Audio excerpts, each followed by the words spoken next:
நாங்கடா நான் அந்த பக்கம் ஆடிய மாச திருவிழா ஏதாவது அமைச்சு விடு. இது அமைச்சு விடவா? என்னைய பார்த்தா எப்படா தெரியுது உங்களுக்கு? என்னண்ணே திருவிழா நடந்துட்டு இருக்கு, எதுவும் குளிர்பானம் அமைச்சு விடனே. இது ஏண்டா என்னைய பார்த்தா எப்படா தெரியுது? இப்ப பார்த்தாலும் குடி குடி குடி குடின்றீங்க, பிறந்த நாள் குடிக்கிறீங்க, இறந்து போனது குடிக்கிறீங்க, எல்லாத்துக்கும் தாண்டா குடிச்சுக்கிட்டு இருக்கீங்க. இப்படியே குடிச்சிட்டு இருந்தீங்க எப்படா வாழ்க்கையில முன்னேற போறீங்க? 5000 ரூபாய் சம்பளம் வாங்கினவங்க இப்பெல்லாம் சேவிங் பண்ண ஆரம்பிச்சிருக்கீங்க. 5000 ரூபாய் சம்பளம் வாங்குறீல, உனக்கு என்னடா குறை? திருவிழாவுக்கு போனியா, தண்ணி பழத்தை வாங்கி சாப்பிட்டியா, 4 பேரை பாத்தியா, பழகுனியா, அதோட இருக்கணும். இப்ப பார்த்தாலும் குடி குடின்னு இருக்கிறதுனால தான்டா நாடு இப்படியே இருக்கு.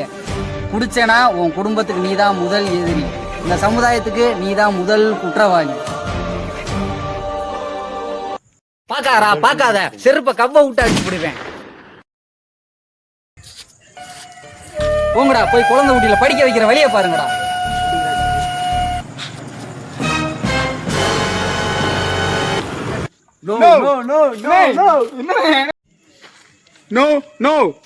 ஆல்ரெடி போதை தாண்டா இருக்கேன்.